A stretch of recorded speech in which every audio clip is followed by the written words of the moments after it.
Losing a spleen isn't all bad, by astrynyx. Summary. Tim and Marinette meet in the desert. In the end, Tim decides that losing his spleen isn't the worst thing. Notes. 4 Blondie 4404. My gift to Blondie for the Maribat Drabble exchange. Hope you like it.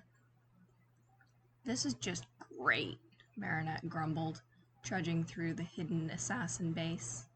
Absolutely fabulous. Exactly how I wanted to spend my Saturday.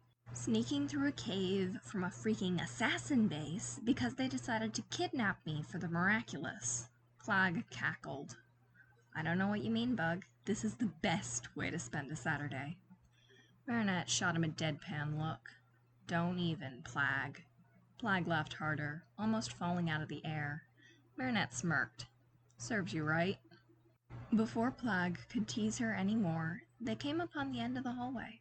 Signaling for Plag to be quiet, Marinette inched closer, straining her ears to hear the echoing words. She didn't understand what they were talking about, something about being a hero getting ambushed in the desert, a missing spleen, and spiders? Sharing a look with Plag, Marinette listened as multiple footsteps retreated. She called for Trix and cast an illusion over herself. Marinette peeked past the hallway wall and saw the hero lying down on a stone slab, muttering to himself. Taking a step closer, she was able to make out his words. Man, this is just great. Just fucking fantastic. Fucking League of Assassins and their enemies wanting me dead. I don't even like any of these assholes, but of course, I'm the one stuck with this stupid mission where I lose my fucking spleen. Thanks a lot, B. Unable to hold back her giggle, Marinette gave away her position. Tensing, the hero spun around, falling into a combat position despite his obvious injuries. Marinette could at least appreciate his form. Who's there? He demanded in English, eyes roaming around the cavern only to come up empty. Marinette stayed silent, trusting Trix's magic to keep her hidden. I know you're there. Come out. Marinette stayed silent a moment longer before dropping the illusion and stepping out, trusting her intuition. Making sure Trix and Plag were hidden, she spoke. You're not one of the assassins, are you? The hero, which Marinette identified as male, immediately spun towards her, fists raised. He studied her critically. No, he stated, avoiding looking into her eyes, instead studying her body language. Neither are you. Marinette shook her head. No, I'm not. They kidnapped me. I was escaping when I ran into you. Now the male looks at her skeptically. Then why did you stop? You could have easily gone past me and been free. Marinette hesitated, wondering the same thing herself. I'm not really sure. I just had a gut feeling, you know? I've learned by now that it's better to trust it than not.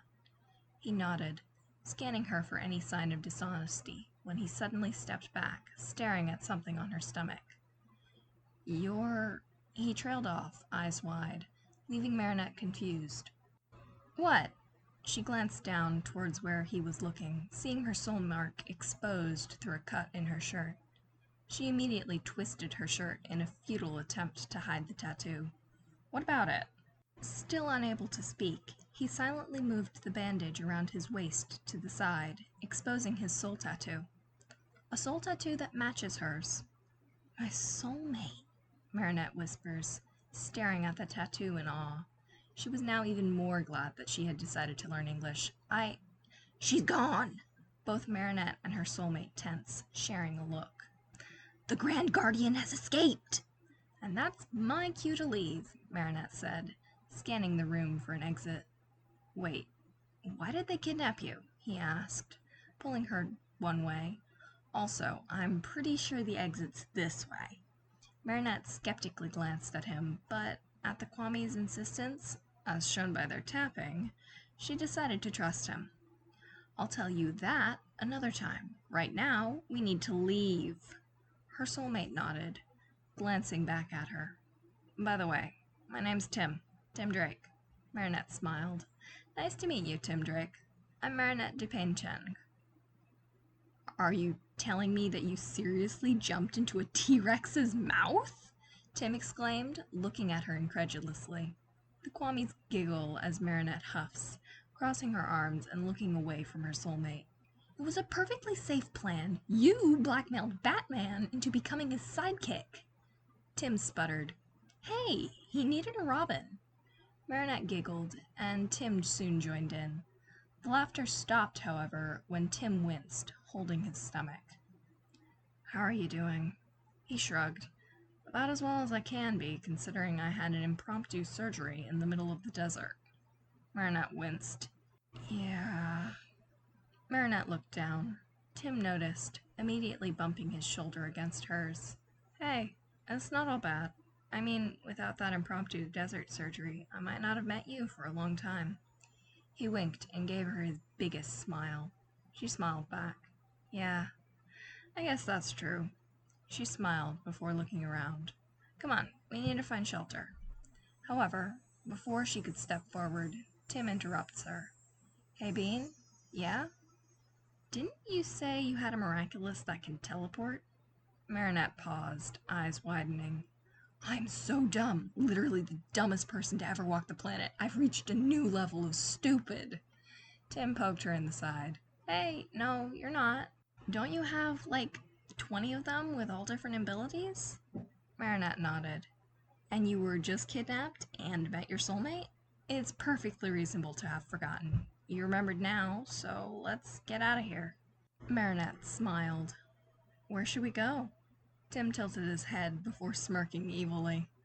How would you like to meet my family?